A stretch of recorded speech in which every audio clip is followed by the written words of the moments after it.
Next is legendary George Keeney.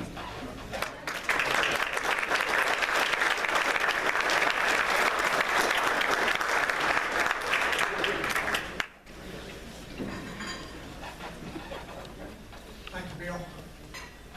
I brought this notebook because it's a zebra, and that's what we recall lots of times.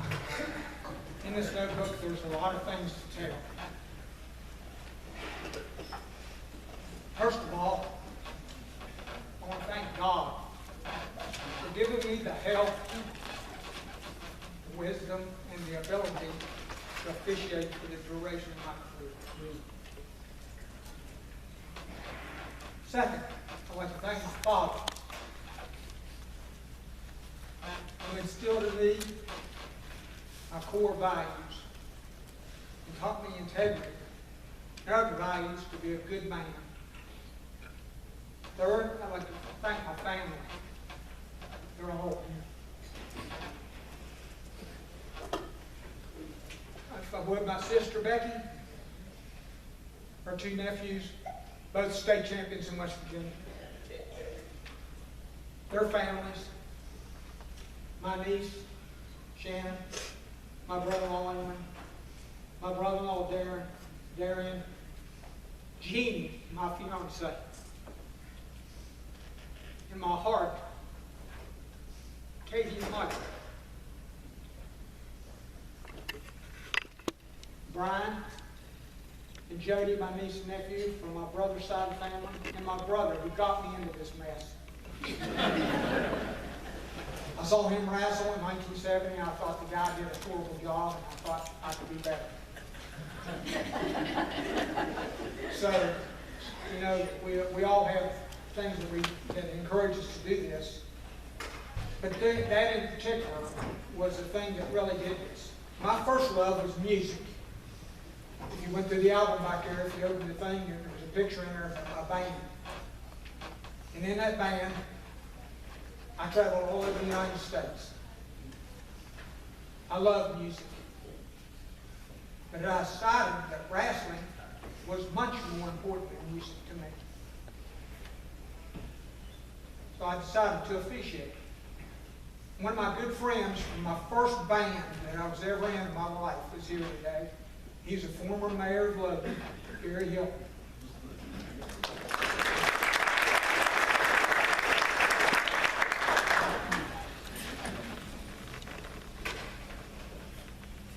As most of you guys know, this has never been about me, but instead about others who trusted my judgment, sense of fair play, and most importantly, my integrity.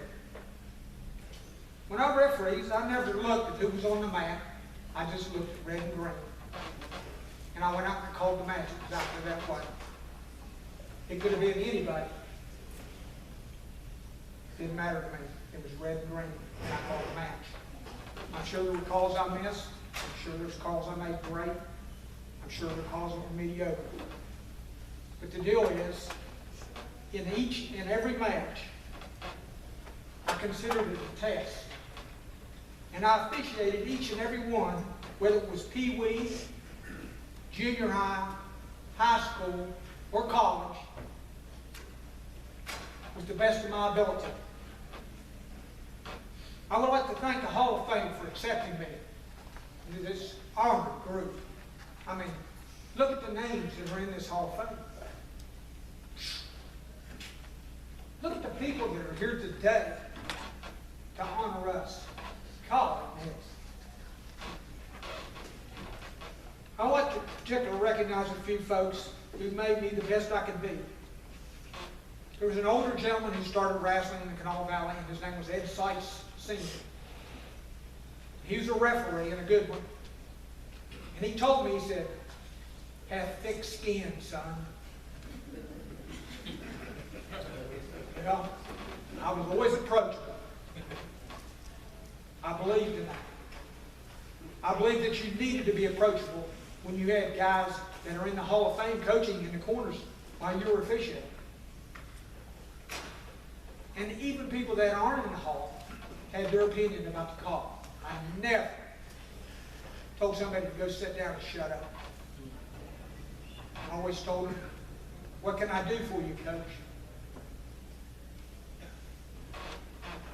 That's important to me because I trusted their judgment to trust my judgment.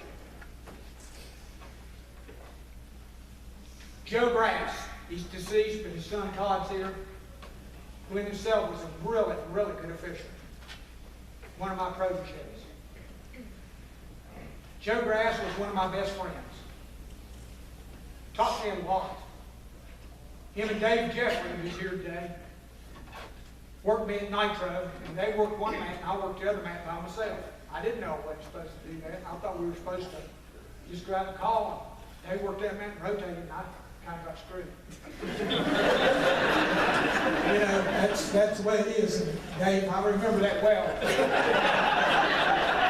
I'm still sore. I saw Paul Lemley today come in. Paul was an excellent official. And he came to Nitro to officiate. We were down there, and he stayed all night down there, and he brought his 2 dogs with him.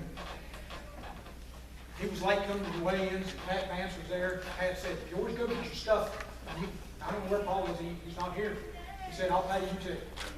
Go get your stuff. So, when that happened, that gave me my start at Nitro. Roger Jefferson, he's sitting back here, he's in the Hall of Fame. Roger was my mentor, along with Geoege.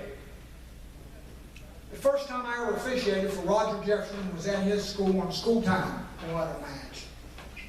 I'm at the school, and I blow the whistle, and I give 1 after the whistle. Roger walked up to the table, and he said, George, how can you call a point after the whistle? And I said, Roger, I said, the guy was neutral. And he said, remember something, son. Always give your points before you blow the whistle. Made good sense to me, and I've done it every time since then.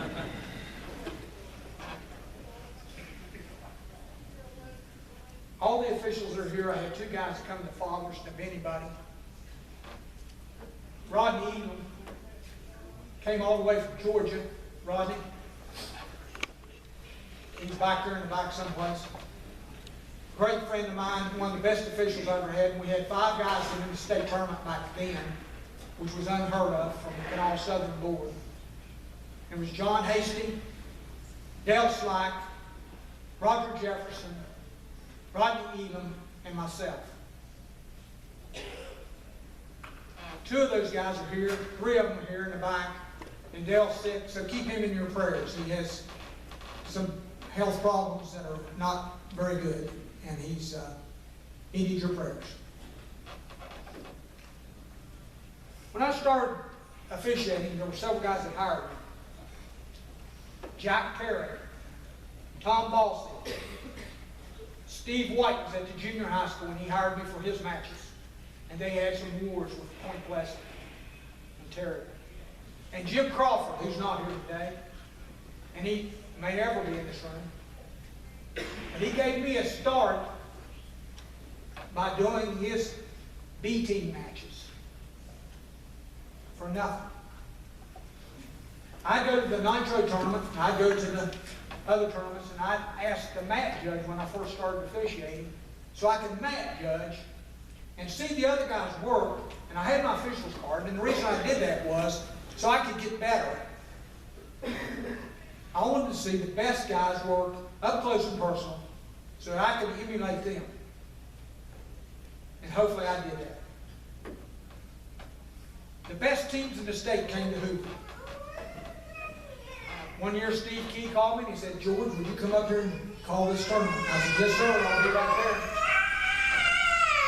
And when I went to Hoover, Parkersburg was there, Mannington, DuPont, Clay County, Spencer, Stonewall Jackson, and lots of others, GW and several others. It was an intense 8-team bracket. I met Roy Michael there. Wow. He was the most intense individual I ever met. At that time, he was really intense, and he mellowed as he got older. But Roy Michael knew the sport and made me better. I did my first regional my second year. Second year officiating, they put me in a regional tournament at Shady Springs.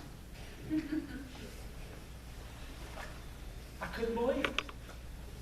I get to do a regional.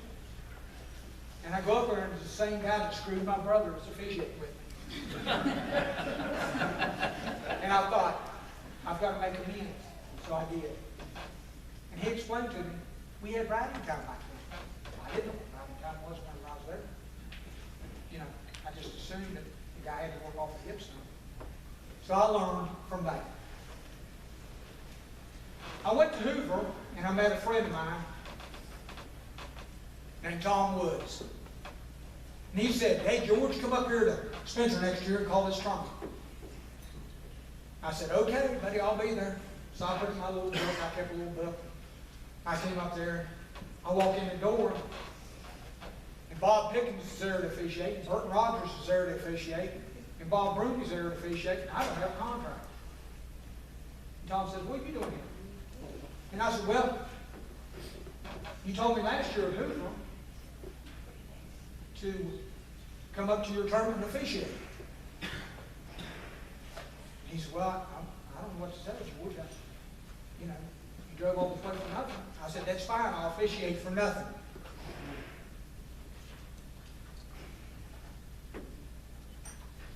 At the end of the tournament, he handed me $25 out of his pocket.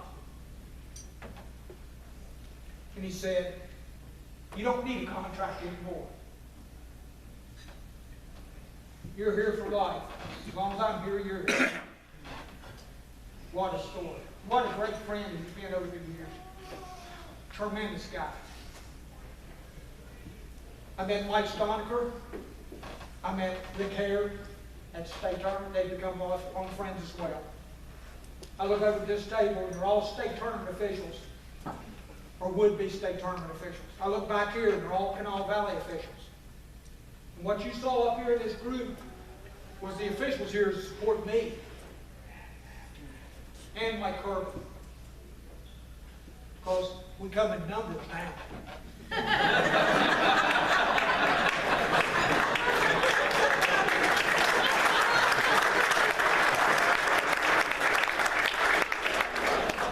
One of the good friends of my lifetime I met while I was also officiating was Bob Stover. He saw me officiate at Hoover and he invited me to come up and do the Christmas tournament. And back then there wasn't any interstates, so you had to drive on Route 4. On Route 4 up the road, up this old hill, and in the snow it wasn't easy. And I'd get up there and he hired me for years to do his tournament. What I learned from Bob Stover and Toby Harris at Greenbrier West was you had to travel to get good. If you want to be a good official, you can't stay called the weak sisters of the poor. You have to get out and you have to go call. You have to call the best tournaments. And you have to call the best places. And you have to travel and go to the Ohio Tournament of Champions. And you have to go to Kentucky. And you have to go up north. And you have to go to Parkersburg. And you have to go to Roy Michael's school at North Berrien. And you have to go to Fairmont. And you have to go to Braxton County. You can't stay in Kanawha Valley and be good. It's like wrestlers. You can't stay in one area and be good. You have to go out and do it. I met Gary Bender in 1979 and 80. He came down for a job interview. Tom hired him, or the athletic director, Jim Hamrick, hired him. And Tom looked at him and said, this guy right here is the guy you want to get all your officials from. He said, he's the man. And Gary looked at me and he said, we'll see. Well, I stayed. I stayed. And I called every match that Spencer and Run County had while he was there. Every match. I don't remember missing any regionals, any Raider Cups, or any Spencer Cups while he was there. I did them all. Tries, quads, duels, whatever. I went to his school. I met Bill Archer at Nitro.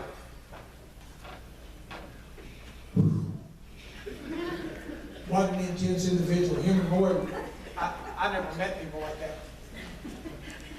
How do you call that stalling?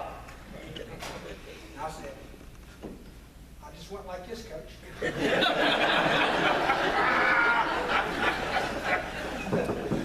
know? Later, I did all Bill's home matches. I was the head official to WSAZ for years. I did every one of the WSAZs. I didn't do the Hupcos when they were over at the Hupco at the underneath because Joe Grass had that. But I did all the WSAZs. I did all the Braxton County invitations.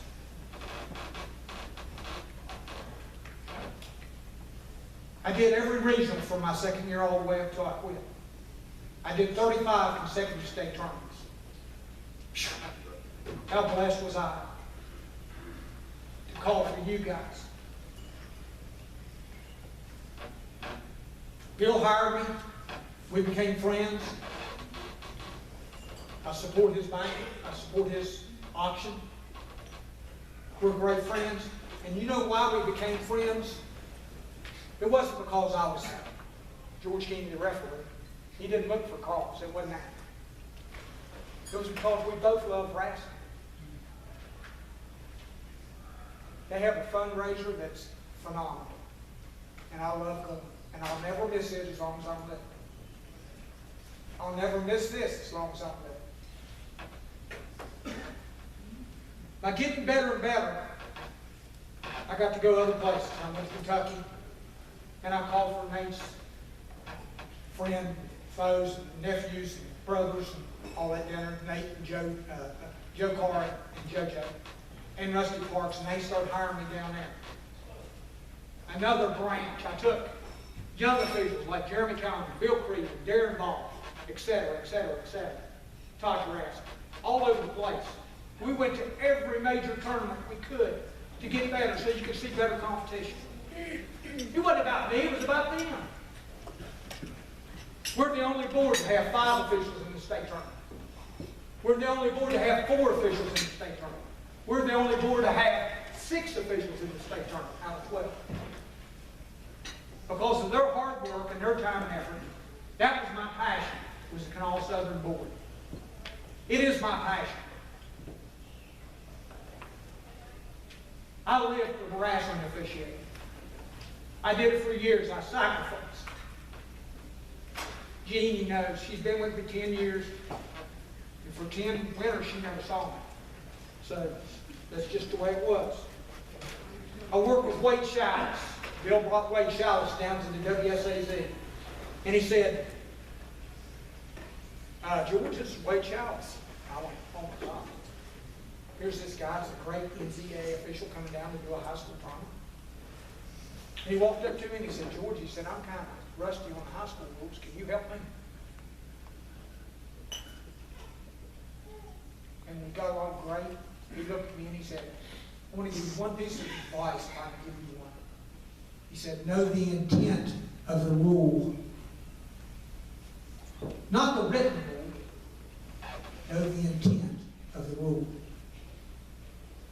What great advice was that? I worked the Ohio State Open. I worked Kenny Shirto's camps when Bill was down with him. I worked him after that. The reason I did that was so I could meet the wrestlers and meet the coaches that were coming from all over the place. So I could learn the new techniques and keep up. I in turn would take it back to our board with the owner, who came all the way from Arizona, by the way. Owner Burdett. All the guys, we worked on stuff constantly. With Mike and Ray and all the other gentlemen, and Jack Regis and Kenny Williams came from Pennsylvania today. It's crazy. People come here for their officials are as good as any I've ever seen. I've been all over the place. I called the Ohio State Open several years. I called college wrestling. I called it Kentucky. I called it West Virginia. I called it Ohio. I called it Banquet. I called it Pennsylvania. And our guys stacked up with the best of them. And I'm proud to be a member of the state tournament group. Chris DeCero is another guy back here. I officiated for the kids first, the coaches second, and myself last. Their opinions were important to me, and I always remained approachable to both wrestlers and coaches and parents and spectators. In 40 years, I threw out 7 people. 5 of those were wrestlers who either punched or kicked somebody or bit somebody. So I threw out 2 coaches in 40 years. My passion, again, like I said, was an all-Southern born. It's something I took great pride in training new officials. And we've had more officials in the state tournament than any other board ever. If you guys would stand up from the Canal 7, I'd really appreciate it. State tournament guys from the Canal 7, Jeremy and Bill and Darren and Rodney and John Hayes.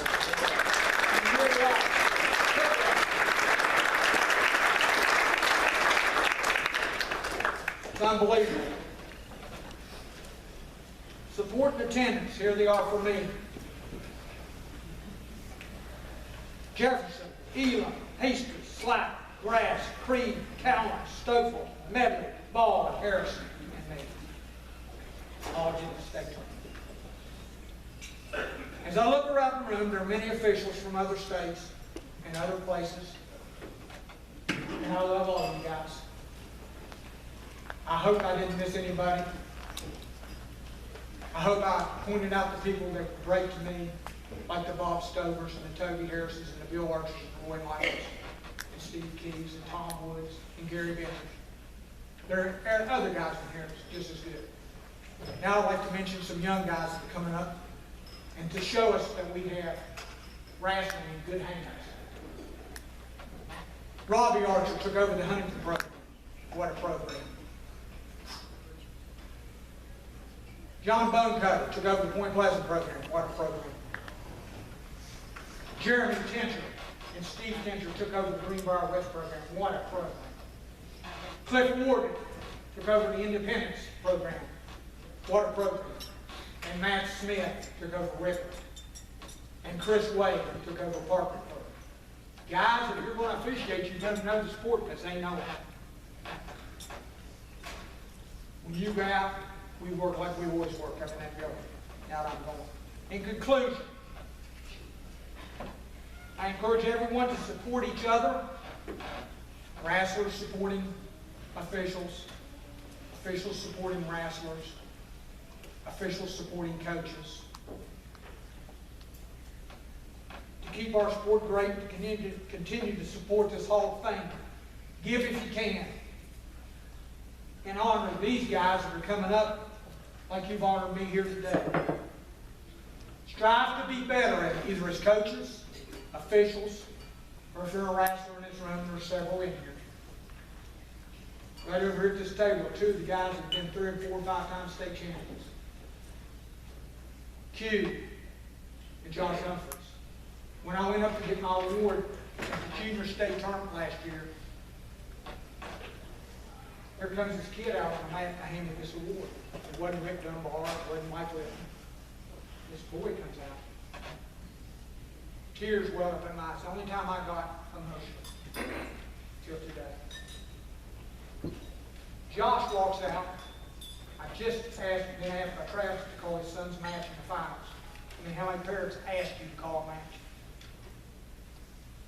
Travis, it's been an honor to call for your son. Josh walks out, and the first time I met Josh, he was 5, and he wouldn't go on the mat. So I took a piece of gum out of my pocket. You'll love this, mate. This is a great deal. I said, see this gum right here? I chew this gum to be the best I can be. And it makes me strong and mad. He said, really?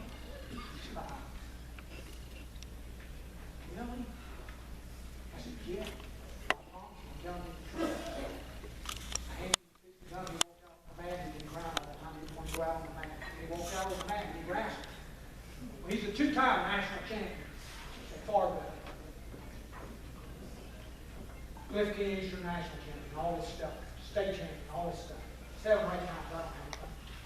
He was 5, and if I hadn't given him the gum, he probably would have wrestled. But that's what we do. We support people. And in conclusion, like I said, I'm kind of stupid sometimes. But instead of y'all calling me George out on the mat, which all the guys did, wrestlers, referees, coaches all call me George, or Mike, he's Gary Nathan, or Mr. Official, or Hey Ref, or some other expert that talks about my heritage.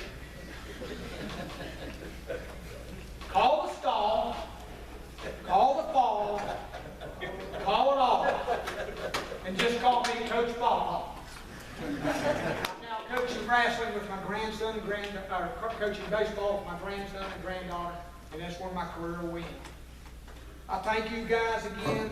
I know I talked a long time, but my deal is I love this sport, and I love you guys. Thank you all very much.